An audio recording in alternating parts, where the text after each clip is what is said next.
Hello and a very warm welcome to yet another edition of The Real Talk. How are you doing? Thank you for being here. Once again, our hashtag is The Real Talk.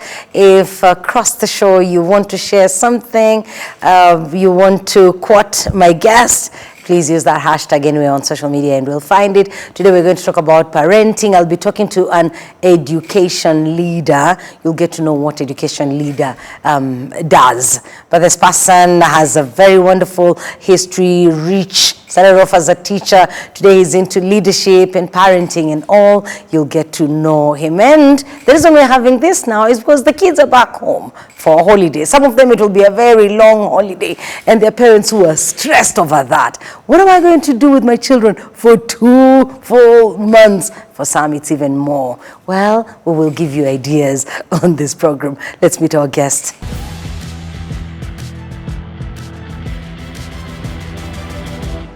Is Jackie Lumbasi, and my guest is a wonderful gentleman, Aaron Butera. Good to see you, Aaron. Good to see you too, Jackie. How are you doing? Good, good. How are you doing? Very well, thank you. Thank you for honoring our invitation. It's a pleasure. It's a pleasure. Who can say no when Jackie says come? You know, please. Yes. Jackie comes calling, you show up. Yes, you show up. You have no choice. Exactly. Aaron, when you say you're an education leader, what do you mean?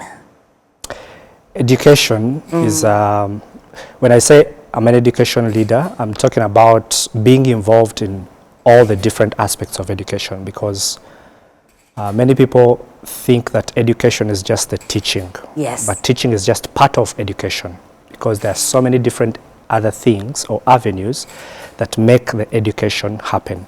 And education is about the, the knowledge, the skills and everything that you get that change your behavior, that it influence your behavior. Okay. That's why you can go through school, but you're not educated. Because there is nothing that shows that you went into school, through school. Yeah. So, me being an education leader, I'm involved in the whole spectrum of what actually makes that education, happen. Okay. I was at an event earlier today and somebody introduced herself and said, I am a teacher and educator. And she said, by the way, there's a difference between teacher and educator. I guess you just explained the difference. Yes. Yeah. Okay, let's go back to where Aaron's story started. Where were you born? What kind of childhood did you have? Yeah. So Aaron is born, call it the UK, to confuse United Kingdom. Usually said to confuse the enemy, but I mean it's a joke of us saying Uganda, Kampala. So I was born and raised in Uganda. In the household of a single mom. Grew up with my siblings on my mom's side. But how most many of kids were you? We were 3, but the fourth, my mom's firstborn wasn't living with us, actually lived here in Rwanda. Okay. So we were 3, but most of the times I found myself, I and my mom, like in the house, because my siblings had gone to, most of the times they were, with relatives. Yeah. So I was born and raised in Uganda. And your mom was raising, was a single mom? Yes. Was that by choice? Or something happened? Well, maybe she can answer, but I asked that because she could have told you. Maybe she'll say, "Mommy, Daddy left. Daddy passed away." The different reasons that lead to women raising children on their own. Yeah. No, unfortunately, my mom and my dad were never married. Okay. So I think clear. They came together because I had to. You had to be here. God insisted you had to be here. Yes. How was that childhood then? You and your siblings being raised in different homes. Was there a time in life when you all came back together? Yeah, sometimes. And lived together? Once in a while. Like during holidays? Yeah, during holidays, but I also remember my younger brother used to go to school. He was in a boarding school, and from there he would go to the uncles, and would live there. Sometimes we'd go to, his dad's home, to spend holidays with the dad, and then when he came back, went directly. So sometimes at home was like a transit for him. Okay. So from the holidays, from, dad's side, and then through Just comes to mommy to say, I'm heading out to school. And sometimes we would just go directly, to school. For my older brother, once in a while, we were together, at home, because at least for him, from after primary, when he was in secondary, now he was at home, so we'd go to boarding and then come back home. We'll be together at home in the holidays. Are you all friends today? Close relationship? Would you say? Yes, I would say so. But also, I think growing up in different places and created a bit of a distance. Yeah. It's the reason I asked that question, because I have a friend of mine, there are two of them, and were raised in that same way. They don't look or relate like siblings at all. And yet they share mom, simply because they lived in different homes, they all had different traits, different ways of dealing with things. So their relationship as siblings is quite strained until today. Yes, and I think what really affects that is when there is lack of understanding of each other, maybe the way you communicate, maybe the way you talk, maybe the way you deal with things. If there is no common ground to it sort of like puts that, that distance, between, the two of you. Not saying that those who grow up like together do not disagree. Oh, they do disagree. Things. But there is also room for different, things that they have agreed on, and so it brings, the bond, together. But a brother is always a brother. That's right. When it came to, so you've gone through school, maybe through hardships, but you made it, and then you had to now probably go to college, choose a career path. How was that for you? So my education journey is just, God's miracle. Because I remember... God's miracle. God's miracle, yes. Because I remember when I was in primary, we used to pay, at that time we used to pay like 10,000, 14,000, school fees. And then they, shillings, at that time. Ugandan shillings. Ugandan shillings, And so... 14,000? 14,000. That's a public school, eh? A public school, yes. You used to call them UPE, Oh, Universal that's Primary UPE. Education. Okay. Schools, And then they increased our school fees to 22,400. But even then, that was my primary. I used to be, expelled. I mean, not expelled, but I was to be sent home because of school fees. Because of the 22,000. Because of the 22,000. So here I am getting... And this is 22,000 per term, not per month. Not per month. So your parent has 3 months to 4 months to look for this money. To look for this money, But you'd still be sent home. I would still be sent home. So now you can imagine that young boy thinking about going to secondary, where the cheapest school around was around like 200,000.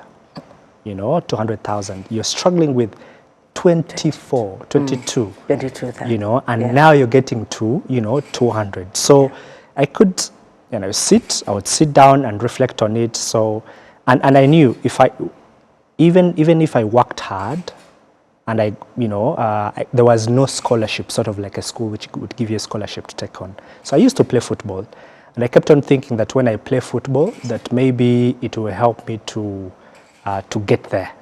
To get maybe a school which takes me honors, but it still didn't work out. But fortunately, something happens. My mom gets, into one of the schools. I get like cut the cost a bit for me. Instead of paying 250, they agreed that I would be paying like 150. Because at least they regarded me as a good student, at least in class. But still, you're thinking about from 22 now to 150, So my mom had to, work, harder. My aunties, stepped in, and by God's miracle, when I look back, I see every step along the way, God putting in there someone to help me cross the bridge. Again, I get stuck somewhere else. God puts someone comes in there, takes you to cross the bridge, And, there is no way I can explain. And so you finished secondary school. Yes. Are you hopeful you will get to university? Now, that was another challenge. The education system in Uganda is very tough, for you to be able to get a scholarship, government scholarship, you have to have gotten full grades. Yeah, very good grades. You know, very good grades. Yeah. You know, we're talking about A. And if you missed, I remember I had like in my life, I've had friends who wanted to do like medicine, and they were doing like PCB math, and then they would get A's, 3 A's, and then the fourth one, they get like a B, and then they put them out of, instead of giving them a scholarship to do medicine, they'll give them a scholarship to do education. Oh man, yeah. You know, that's how tight it was. Something lower, not what you wanted. Way lower than that. And just because you missed a mark, a few points. Because you missed a mark. So for me at that time, because at that time my dad used to live in Rwanda, so I'd started coming, over holidays to come, and see my other family from the other side. And that's when I remember my sister Maureen, we after 1 year said, look, I think you can come here in Rwanda and do your senior 6 from here, because it's easier to get a scholarship here than in Uganda. And that was a turning point for me, just that information. Because I went back, I finished my senior 5, and then came back here, did my senior 6 here, and fortunately I got a scholarship. You passed with flying colors. Yes, and got my scholarship, went into vet medicine, because growing up, my mom always told me, really wanted someone to be a doctor. And so we sort of, if you can't treat humans, at least treat animals. Yes, but I wanted to become a doctor. Okay. Because I loved biology. Human medicine. Human biology, yes. Okay. But then when I did my senior 6, I did not perform well in chemistry. No, it was math, because there was a huge change in the way math was done here on the other side and here. In fact, when I came, I found that much of what I had done in senior 5 is what they were studying in senior 6. And what I was supposed to do like in senior 6 was done like in senior 5 here. So I sort of like, missed out on a lot. So math did not do me, well, yet it was always my favorite subject, growing up. So when I missed that, instead of giving me human medicine, they gave me animal medicine. And so that's how I found myself like at university, did my first year. It was challenging. Yeah. But again, there was the Ubudehe system where getting scholarships, then they had changed the system, and they were saying that for you to be able to get a scholarship, that was 2012, 2013, they said that you would have to be in the first and second, category, Ubudehe. So, and they said that for me, I was in the third, so I had to pay for myself 50%.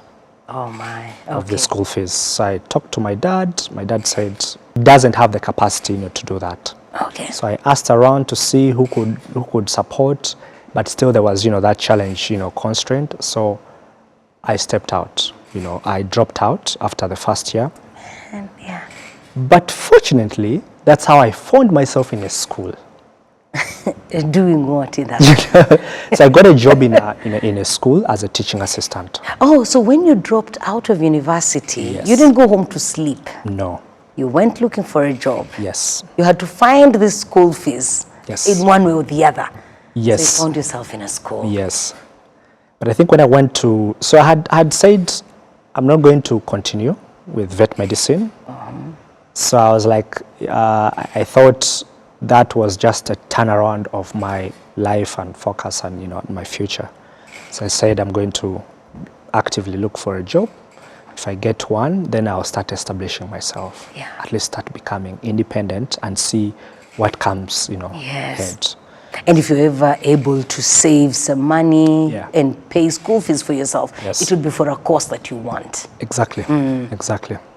When you went back to university, what did you do? Did you So then when of course you had dropped vet. So when I was in that school, I then found that that's where my passion was. Teaching. Teaching. When I was in class, I enjoyed. Where were you teaching? It was at Green Hills Academy. Ah, okay. So I was tutoring. We used to call that program Panoramic Program, and it used to support students who are a bit like lagging behind in math and English.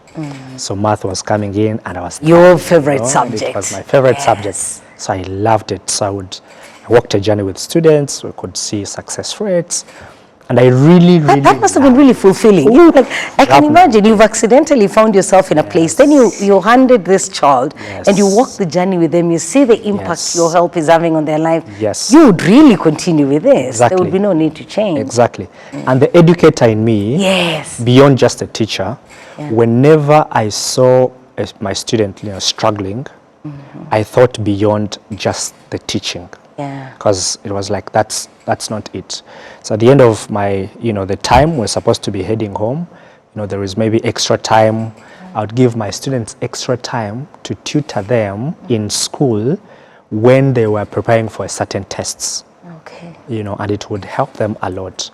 And sometimes it went beyond that, because sometimes when psychologically, when you're a teacher, psychology is, part of you. So I could see sometimes that the challenges the students were going through were beyond just the classroom. And it was maybe from home. And I usually say that God gave me my small size for a reason. Because whenever I was with them, I was just picturing you as a teacher. You were younger then. You must have been even smaller than you are today. Exactly. So you look like their age mate. Exactly. And I used to play football. Oh my. So playing football would really connect me, and and usually something that people need to understand is that when God gives you a certain talent or a certain gift, it doesn't mean that you're supposed to use it maybe like if it's not professionally, then you've lost it. There is a lot of rooms your talent will get you into, and people will connect you for another purpose, not necessarily for that. Oh, okay. The talent will get you into a specific room. Yes, into rooms. Yes. Then you'll be connected to others. That will connect you, because you might find that you might be someone's favorite because of your gift. You've not really gone ahead to, because growing up, people who knew me growing up, they would talk about like two things. Some of them would say, "Are you still playing football?" And others would tell me, "Are you still, doing math?" Wow. Because it would be so weird to any of them if I proceeded and I wasn't doing any of those two. Because it had become your identity. You know that. So I'm here, I'm thinking, I failed at football. It never helped me to pay for me my school fees. I never went on to do it professionally, that way. But when I was playing football with these students, it was like, this is a brother. There was something. Like, this is some guy I would want to sit down with and talk. I remember the first time when I played my first game, we were playing teachers and students. From there, students started coming, my way and would want, talk to me and, and it was so powerful, because then I would use that vehicle to speak to them about education, about life, because I'm so enthusiast about life in general, and then we would talk about you that. Had more experience than they did. And it would really connect us. Beautiful. So in my teaching, when I saw that maybe the challenge they are facing is beyond just the classroom, maybe it goes up to home, I would actually book appointments with the parents and go. I'm like, talk please, to the I need to talk to you. And boldly I would remember that time I would speak to them. I'm like, I'm your son's teacher or your daughter's teacher. I need to see you. I need to talk to you. Remember, many times parents... Like, how old were you? Like 23, 22? I would say, around that age, 22, 23. And you go sit down someone's parents and tell them, I want to talk about your children. You see, when they came, because I think because of how I talked to them, and because of maybe the boldness to call them, they used to think, I had that expression so many times whenever I met the parents. They're like, I thought you were this teacher, tall, old man, doing all this. Because the kids have been telling them about but the educator in me, following up, it's not just about the teaching, then what next? So how long did you teach in that school or remain in that position? So I was a teaching assistant for like about 2-3 years, and then I moved it into being a teacher. And I was in that school for over a decade.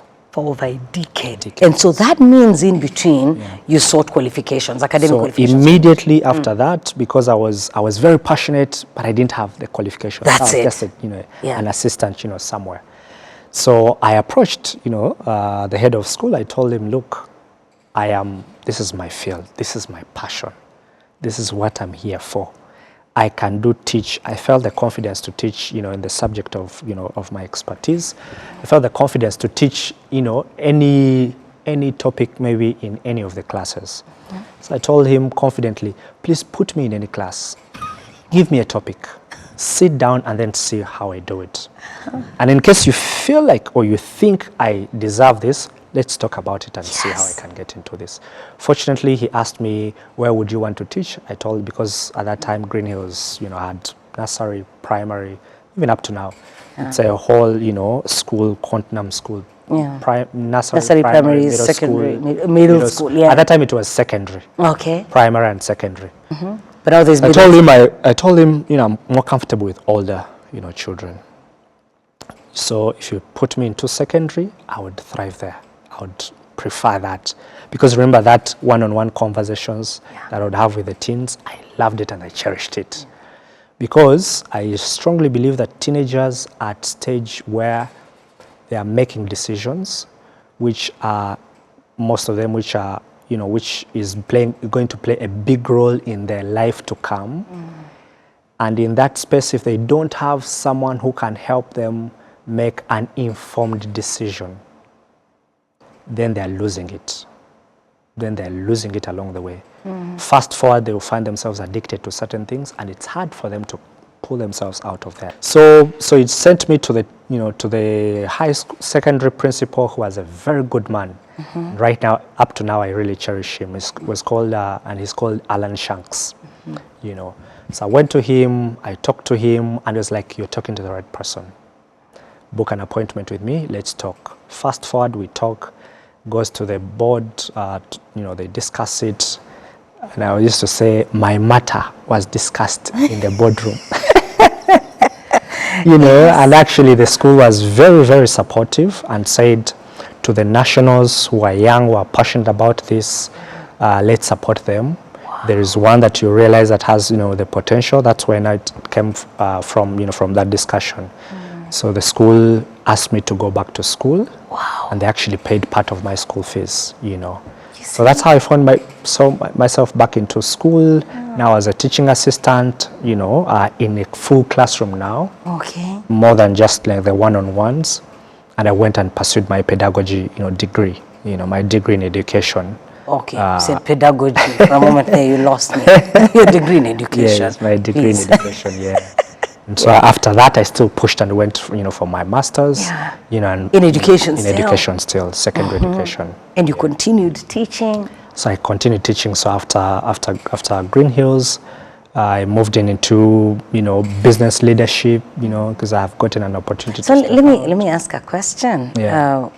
So when the school supports you in that manner, what do you owe them? What's your obligation? Because there are certain people we work for who don't invest in our training or any form of capacity building in the name of not equipping me well enough to be spotted or taken by another employer. So you find there's that thing, which is very bad. Because I keep saying, if you're in a position to support your staff, support them. Give them whatever they need to progress. And if you don't support them, they will give you what they have, at that stage, at that level, and it will keep on damaging, probably. So if they are not skilled in a certain way, and keep them that way, so it's like it's you they are damaging. That's true. Yes, it's you with an unskilled human resource. Exactly. So what sort of arrangement did you have with them? Yes. So there was I had to be loyal to the institution for a certain period of time after your graduation. Which I served. Which you served. Yes. That's amazing. Were you still there during your master's studies? Yes, I was still there when I was doing my master's. Where did you go after that? And I also know that there was a time in your life when there was a bit of joblessness. Yes.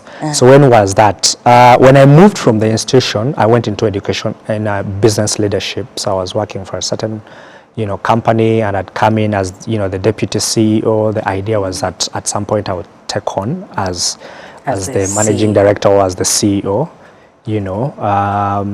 but it just didn't work out. Later I realized that God was taking me from my comfort zone, because where I was working previously really treat the employees well, you were support comfortable them there. Can you imagine we were paid during COVID full school, full salary, throughout that period? Yes. I know very many teachers all the that teachers lost their jobs. Yes.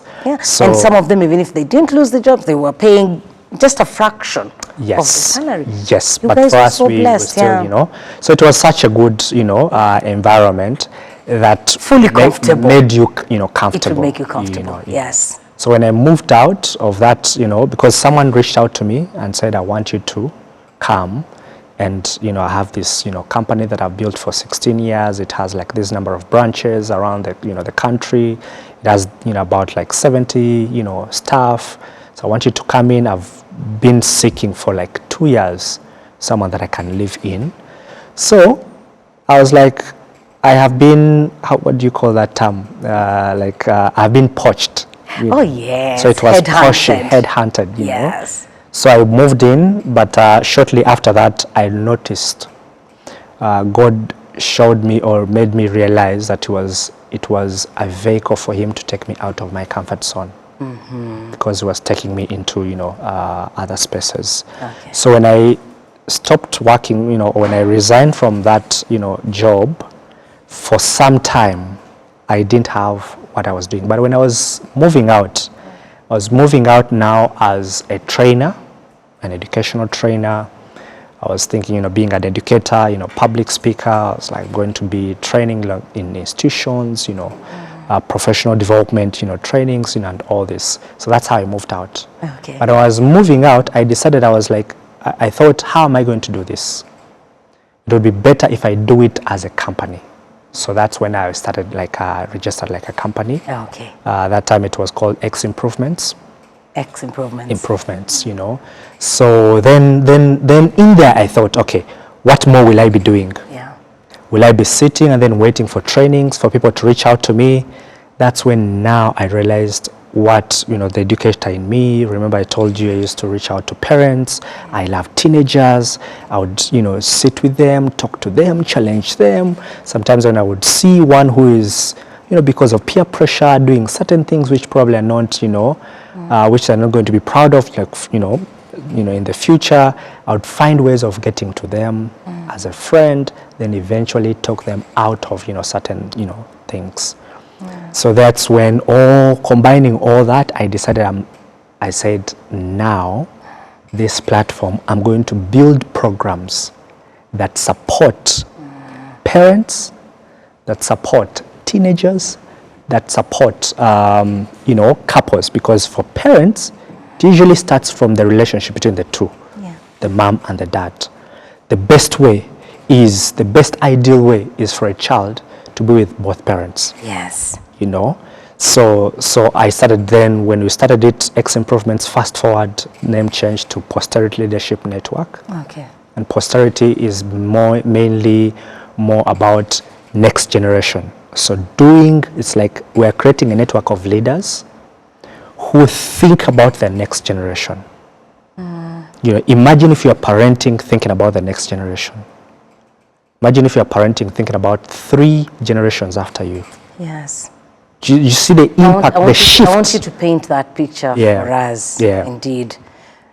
Because I don't know how many parents out there, I know a few, that do raise their children thinking of, or rather, envisioning them as future leaders. There will be a president, there will be a father. I want them to be this kind of citizen.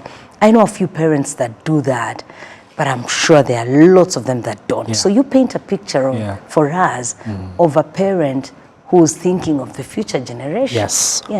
And also, when you started carrying this, were you a parent already? No, I wasn't yet. No, I was actually. Oh, you had married and had your child? Yes, because that's 2024. I actually had 2 children, that by time. Then. Yes. So we already had, because our firstborn, married to a very beautiful wife, and our firstborn was born in 2021, and the second born in 2023. So by the time I started, the organization, it was in 2024. So at that time, I was a parent. Yes. Yes. And maybe later on, I would love to know how that, how it was parenting your own children compared to parenting other people's children. But paint for us that picture of a parent. Yes.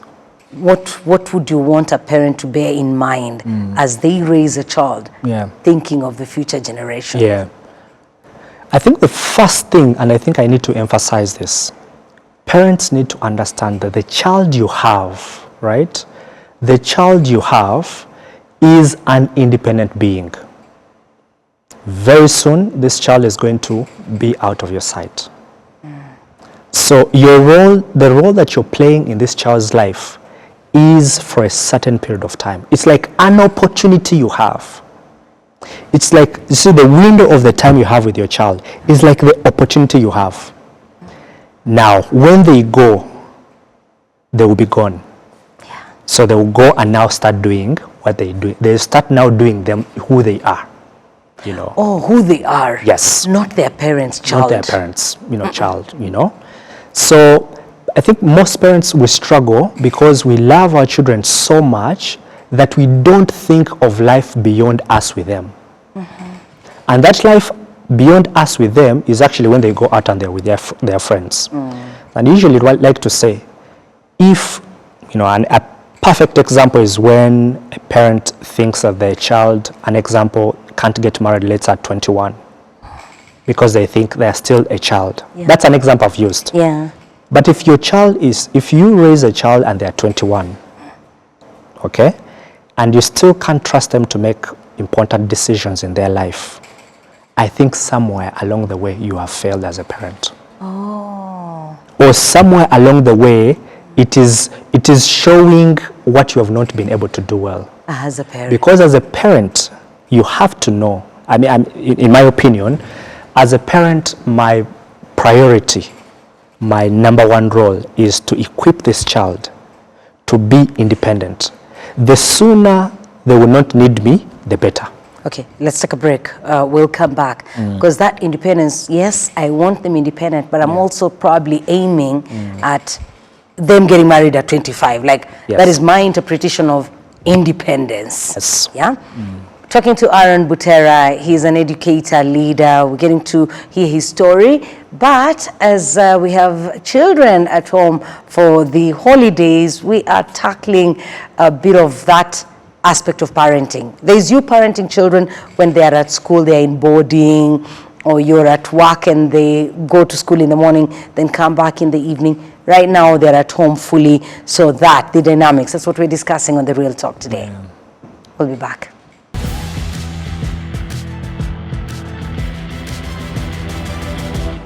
Welcome back. This is The Real Talk. We're talking about parenting. We're talking about children in our homes. Aaron Butera is my guest, and I'm excited to have him in the studio today. I do hope that this particular show will teach you something as you navigate parenthood.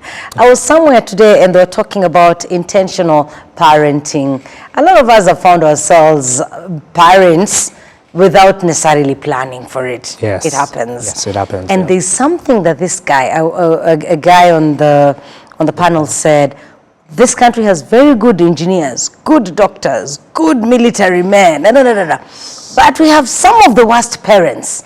Yes. Where do people go to study parenting? Exactly. And I thought, wow, somebody has said something really big. So a lot of people find themselves as parents without any sort of training. You're learning on the job. And yet it's the most important job you'll ever hold. Ever. Let's go back to, what were we talking about? Independence. So when you see a child, and when a parent cannot let go of their child at 21, you're saying, you know, if you are meant to raise a child to be independent, tell me, at what age should we start raising a child to be independent? Because I think for most parents, they want their child to be with them for as long as they can. And so the projection is, I will let go of my child after university. It's maybe after 24, 25. Maybe a bit of independence for 1 year, then they get married at 26, 27. So when parent has a 21-year-old, Aaron, and you're thinking they've not let go of them, it's because they didn't give them enough to make them independent beings. Aren't you being too hard on the parents? No, it's just the reality, Jackie. You know, we have to face the reality. If other children elsewhere at age 14, they're achieving these, great things. If, I'm a football, fan, we're talking about an example of, let's say, Lamine Yamal. This is a 16-year-old, 17-year-old who was shaking the world of football, And when you see him, okay, we're talking about that's talent, right? That's talent. But let's look at different other aspects, avenues that we probably do not take long to believe our children actually are capable of. Because whenever you deny your child an opportunity to do certain things, it means you don't believe in their potential to be able to do it. True. And what does that do on their self-confidence? You can only imagine. Because if I am 18 and you're telling me I'm still not able to be independent, what does that do to my confidence? I'm incapable. Dents it further. Right? But what's the scientific, what does the science say about maybe the development of a child maybe at age 18? Could you be denying them to do to take their decisions maybe when others elsewhere at their age group are able to do so? Because when you talk about this footballer who's shaking the world at 17, 18, they didn't start that at 17, 18. No. This is somebody who probably, the parents spotted it at the age of 2, bought them a football, a ball. Then as they progressed, they were enrolled into an academy and on. The support and was then started learning, making decisions on their own. Supported. You see, supported by the parents. Supported by the parents. You see, it's better if your child can fall when you're there to carry them than you carrying them until they do not know how to, or how to support themselves when they fall.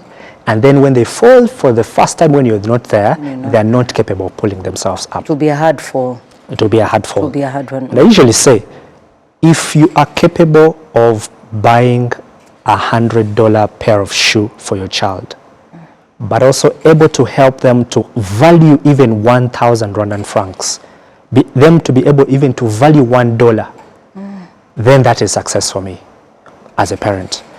But if you're able to provide for them a pair of shoes which is $100 and they don't know the value of even $1 or $2 or $3, to them, for you it's pride. I can afford this. But to them, they are failing because they're failing to learn some very important aspect in life, which is valuing money. How do you teach them to value money? Because sometimes you can imagine, Aaron, I come from a background where I really didn't have much because my parents did not have money. I also don't know the value of money as a parent, really. I struggled, read hard, or God favored me, I got a job, and now I am earning 500,000 francs that I never could have thought I was going to make. And I see a nice pair of shoes for 100K. I want to buy these shoes for my child. In some cases, because during my time at their age, I could never afford to buy that. What sort of value am I supposed to input in this child? How do I even go about teaching them the value of that, of money? My first point, to that is that you need at least to first identify or understand that it's important for them to understand that. Because once that is done, the intentionality then comes in. Because most of the times when we are doing parenting, we expect it to be easy. We expect it to be automatic. We expect it to be so natural. And that's how we do it. And we end up reacting to different things that happen rather than responding. Now, there is a difference between reacting and responding when you're parenting.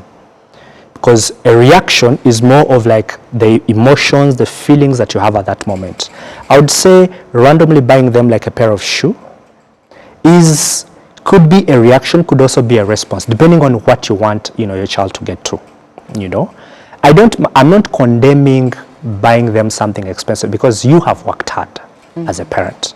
For you to get there, I give you credit. And you will say, my children are the reason I am working. Exactly, anyway. you know, and I totally understand it.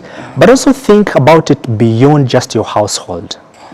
When this child tomorrow, if you're raising a son, this child tomorrow is dating, you know, this girl, and this girl is looking for a mature, you know, decision, you know, maker, you know, person who they can walk a journey with, you know, and your child is used to depending on you. What will they do? Will they first call you? What will they do in that moment? Trust me, they call you. You know? Yep. And of course, it causes lots of problems in the relationship. You know, in the relationship, you know, and eventually it goes. But if you are focused on what is this son or daughter going to be without me, then you can, the intentionality that I said, then it stops becoming a reaction, and then you respond. When you're responding, I can say, I want my child to learn the importance of, let's say, money, to value it. It's okay, how are we going to do it? Maybe make a plan. Every time they do this, they get a reward. Maybe they get that reward in terms of financial gain. When they get that, teach them on how they have to spend. You know, whenever you get money, 20% is supposed to be for savings. You know, that's a life skill which you're bringing at home. 10% for the Christians who believe in tithing, 10% is for your tithing, you know. And then 30 or 40%, usually they say it's supposed to be for like rent. If you're doing like proper financial demarcation of your finances, it's supposed to be like for rent. Now, in my opinion, and I've told this, you know, to my wife, that once our children get to a certain age when they're working, for them to be in my house, they have to be contributing to the rent. And you see, the thing is... What do you mean? Okay, do you have an age in mind? So the idea, the age when they start working. When they start working. So even if they start working at 27? Okay, now that's another dimension. Because the child could be in your house, they've gone through university, graduated, but they've not gotten a job, and so they continue staying with you until they're 27. If they don't get between 18 to 27, you'll still continue looking after them. If they don't get a job, now that's also the other part of me equipping them to be independent. And so that I've not done them, that I've not done well. Okay. You know, because you won't blame the government? No. That's I'm the government for them. Oh, okay. You know, at that moment, because I am by the way representing the government when I'm in front of my children, because those children are for this nation, and they're for this continent. So those children are beyond me, because if I raise brats and they go out there, they're going to influence even other children, and they would derail them from the right path to the wrong path because of my failure. And that's why when you say Posterity Leadership Network, we're emphasizing also on the part of network, because it's, Jackie, if you're going to attend a parenting workshop, it's very important that you also check on your friend whose child is going to meet your child. Ask them to go along with you, because you might go for 5 of those events and I don't go for any of them. And yet our children you know, do work interact together. And do you know what usually happens? The negative influence usually overpowers the positive influence. Naturally. You know, that's why when a teenager is smoking, wants 2, 3 other teenagers to smoke, and they will make an effort to do that. The one who is not smoking will not make any effort to tell the other ones who are smoking not to. Yeah. So the negative influence usually overpowers naturally you want, because when you are doing something that is wrong and you're more than one, you feel a bit happy because it's not only you, then you're normalizing it. Yeah. You know, I need your thoughts on something, on 2 things. I want to know if you're worried for the boy child. I am seeing a lot of talk here and there as we empower the girl child, as we do a lot of things for the girl child. Yes. Are you worried for the future of the boy child? I want your thought on that. But the other thing that I want you to tell me is single parenthood. Yeah. There are lots of children. There's a good percentage of children being raised by either single dads or single moms. Yes. And there are labels sometimes that will be placed on these children. You find somebody's doing something, they've started smoking, then someone will say, that's the effect of them being raised by a single mom. Yeah. You know? Or a child does this and say, it's because they are being raised by a single dad. Yeah. I want your thoughts on that, because so you've said the ideal situation is for a child to be raised in a home with both parents. Yes. But if circumstances are different, yes, what do you see? What should we do so that this child is not necessarily missing out on what their peers have as a result of having both parents at home? Yes. I think when we are raising, maybe to start with the last part, when you're raising children, you will be so surprised at how the rate at which their brain develop. It actually develops way faster than we parents usually think about them. So we usually want to categorize our children, they are still young. But the level of maturity they have at different stages will surprise what you think it is at that moment. An example, you can sit with a 10-year-old and have a deep conversation about some life, challenges that you had never thought of. Oftentimes if you see that on TV, you're like, how old is this kid? 10 years? What are you talking about? But that's the reality of it. The brain is growing so fast. The brain is growing in a way that it is adapting to the environment, And the more you create a certain good environment, for the children, the more they also develop, The more you expose them, the more they understand, some of these things. Children actually adapt to their environment, and they're challenged, to that. So what am I saying? That if you are raising a child and maybe you're a single mom or you're a single dad, you can involve these children in raising them in conversations. You can tell them, your dad is not here. You give them the right reason, why your dad is not here. Tell them why your mom is not here. It's life. They need to learn these lessons. Actually, what happens is that when children go out, they have no idea about life. Yet they live with you who has a lot of experience in life. Teach them about some of these. You should be the one teaching them. And they should be seeing it from examples. And by that, I usually think that if I did my driving license for over, I think 4 or 5 times. I remember the 4th time when I failed it and I was moving out of the car. I was just on the last part, yes. Yeah, it's never easy. Yeah. We don't say it's much easier in Kenya and Uganda. Yes. Here people fail their driving tests so many times before they finally pass. Exactly. So when I was going out, I thought, I'm like, what lesson do I take from here? I'm like, at least I will tell my children that I failed and I failed and I failed and I still kept on. Them knowing that I went for the 5th time to do it will make them understand the effect, what it means to work hard. You don't change that story, because I also know parents that will not tell their children their failing story. Yeah, but you see, they'll say, oh my God, I want my child to know that I never failed. You're painting a perfect life, which is not the reality they're going to meet out here, And that's why, even in education, we say, even in raising children, we say, in raising children and also in parenting and in education, we say, don't praise characters. Don't say you're smart.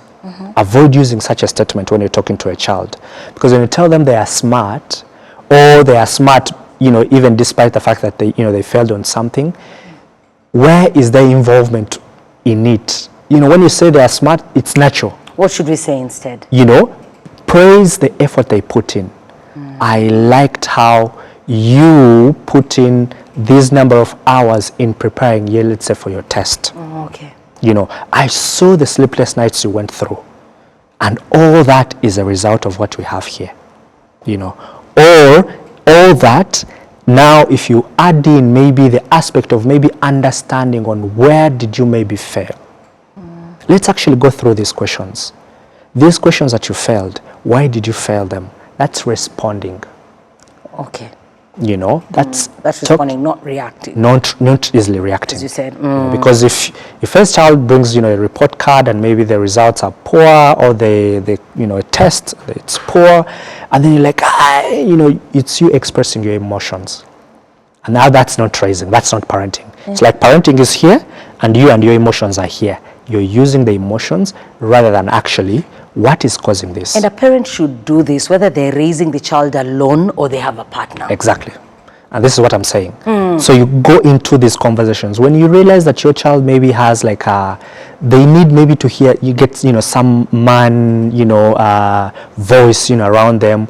You have, you're not alone. You have like some uncles, involve them also in games that help them to express themselves while they're going to meet fellow boys. Let them go knock each other. If it's football, if it's basketball, them go use all this energy. So by the time they come back, they are calm, and now you can have like some conversations, and identity issues can click in whether a child is there, whether a child has both parents or not, But if there is any possibility of you trying your level best to make sure that you, in circumstances where possible, the situations I was talking about are those where it's inevitable. You're not, the two parents are not together, and those happen, and those happen. So, but when they happen, you still have to, because I was raised by a single mom, I told you, But you turned out well. Yes. But I'm a responsible person. I would like to responsible person, responsible parent, indeed a responsible Rwandan citizen. So it doesn't mean that if you're a single parent that you can't do it. You can do it. But whatever you see, the intentional parenting I was talking about, whatever you see, go back to the drawing board and say, okay, I have seen this behavior. I've seen this habit developing in my child. What do I have to do? Now, mark you, if it was your organization, if it was the job that you're doing, you even go for a retreat. Oh, yes. You would even spend a whole weekend trying to lay strategies, and mark you, it's the job that if tomorrow something happens, or if you died the following day, they would replace you immediately. And you are spending all this time, it doesn't mean that don't do it. Do it, but know priorities. Your child, your parenting is your priority at that moment. So Aaron, what I get is you wouldn't be the kind of person that will spot a certain trait in a person and you say they're doing this because they were raised by a single mother or a single father. No. You wouldn't. No. Yeah. Because we've seen even those who are raised by, both parents becoming brats out here. We've seen it. I agree. So let's talk about your worry for the boy child. The boy child. Yes. Now this is big, and actually it is coming back to also damage the girls, because we are made in a way that we are social beings. Girls will like to, boys at some point to come together. At some point you're going to date. In fact, so many of the girls, teenagers, if they are not dating or if they don't have a boy who is saying hello to them, it become an issue for them. It can cause, something. What am I saying? We are created in a way that we need each other. Now, the boy will need the girl will need the boy. Fortunately or unfortunately, the girl will come and would want to submit to the boy, naturally. Naturally, the girl will want to submit to the boy. Because when a girl comes to a gentleman or to the boy, and you're not taking on the lead, it's a turn off for most girls, because they want someone who is leading them. I don't want to be telling you every time now and then where we're going or what we're going to do. It will be a turn off. Now, this guy has been left behind in so many different aspects. Let's even start from our home setup. Especially in our Rwandan culture. Boys growing up, in the same household with girls, those that are fortunate will at least have girls working at home, doing chores, being responsible, cleaning the house. They have a certain sense of responsibility on their shoulders. Guess what? That's not for boys in our context. Yeah. And when they grow up, where have they experienced a sense of responsibility? Not even in their homes. The girls, by the time they go out here, they have a certain sense of responsibility. And that independence that you're talking about, learned from doing those house chores, from looking after their younger brothers. Yes, actually there is a study which was done in Harvard, a longitudinal, research for over 40 years, and they found out that children who grow up in household where they're doing chores, when they found them in working environment, they were the more proactive, kind of employees. They were the kind of employees who take responsibility, who take ownership of what is happening, who will get into a room and notice, something is not right, and they would already automatically think about doing, something about it. Versus, which was the opposite to their counterparts who grew up in home environments, where girls, nothing is, being done, where they don't have like any sense of responsibility. No house chores, because there are several servants. Yes, you will also be shocked. I think sometimes if it goes even beyond what we can see.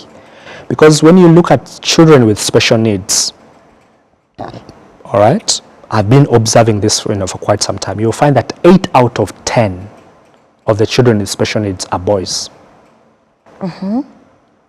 Any specific cause for that? So that's now something which is triggering, I'm triggered now to try and find out what is the reason. But I would say that the fight against the boy child is even just beyond probably what we can see, where we have to step up and do something about it, And I think for us, in part of the work that we do, we're planning, we have like a summer camp, for teenagers, which is coming up. That's interesting. And we're going to have boys and girls. It's going to be a 5 days out of, their homes, no gadgets, no screen time, intense camping, proper camping, And we're going to be addressing boys separately. Yes. The children of today. Yes. So I have a 12-year-old, I know a 13-year-old, and you're telling me they will be able to stay in a place for 5 days without their gadgets? Definitely, they will. You're trying to achieve that? They will. You think they will be fully present? They will be fully present because they will feel uncomfortable the first day. Because actually when they come, there is going to be a whole, sensitization, for them to know why, we're in the camp, what is the whole essence of the camp. Because the theme of the camp is own your journey. Owning your journey, and we're trying to get them into a space where they're going to authentically actually think and reflect about their lives and be able to set goals at least for their next academic year. So as they walk out, they're going to walk out with a plan of of what they want to achieve in that year. But what I wanted to speak into that is that we're going to have boys separately and girls separately. So when we're talking about these different issues, or when we're talking about these different lessons which they're going to learn in there, they're going to learn the essence of responsibility, being responsible in their lives, in their education, and for their country. Then they're going to talk about influence, peer pressure. We've gotten facilitators who are going to speak to them who stand out in these different, positions. And they're going to speak to them about like influence. What does it mean to be influenced? What does it mean to be ambitious? How can you be, ambitious, in all this? So we're trying to get into how do we curb, this challenge of the boy child and the girl child, at the same time, and how do we create a space which supports all of them. When is that camp happening? It's happening from the 3rd of August to the 7th, of August. Okay. It's going to be in Kanyinya, Wonderland. Okay. Yeah. And then you said it's called, the company organizing, your company's Posterity Leadership Network. Posterity Leadership Network. And yes. so if there's a parent who's interested, because I imagine there's someone who's watching and maybe they haven't planned anything for their child, if they visit your social media platforms or look for Aaron Butera, they will be able to get more details about the camp. Definitely. Yes. Because I know we've just touched on it. I wish we had more time to go deeper. But, this is a conversation that we'll continue to have. As we conclude, if the viewer decides to forget everything that you have said or we have said on the show today, what is it that you don't want them to forget? That parenting is intentional. Parenting is not natural. Parenting is not just, yes, it's natural because when you give birth to your child, you have certain instincts all of a sudden. That come into you, you're overly protective, or you're at home or you're at work and your mind is thinking about, so there is that switch. But for us to be able to raise children who are going to drive this country where we want it, Rwanda is developing at a very fast rate. And if we want to support this nation in its rebuilding, the first place that we have to go to is into how we raise, those children. Wow. Intentional parenting means taking off time to plan on how am I going to parent. Yes. If you have an issue that you're dealing with, think about it and ask yourself, what is it that I can do to do this? Maybe can I read a book? maybe can I do some research? Can I talk to someone? Just like you do it at your workplace, if you can also bring it into your family, it will be more effective as a parent, as in your parenting journey. Thank you, Aaron. So intentional parenting. Parenting is intentional. Is intentional. Thank you. Pleasure It's is been mine. a pleasure. Thank you for having me. It's been such a great honor for me to have Aaron with us, and I want you to ponder on whatever he has said. It's been a powerful conversation. A lot of people are struggling with their children. Children are struggling with their parents. I hope that there's something from this conversation that will help build that relationship or make that experience easier for you. My name is Jackie. Our guest is Aaron Butera, who's an educator, leader, and you've heard about Posterity Leadership that's organizing a camp. Please visit their different social media platforms to find out more about it, because you want to do something for your child. You take care. We hope to see you next week. God bless you.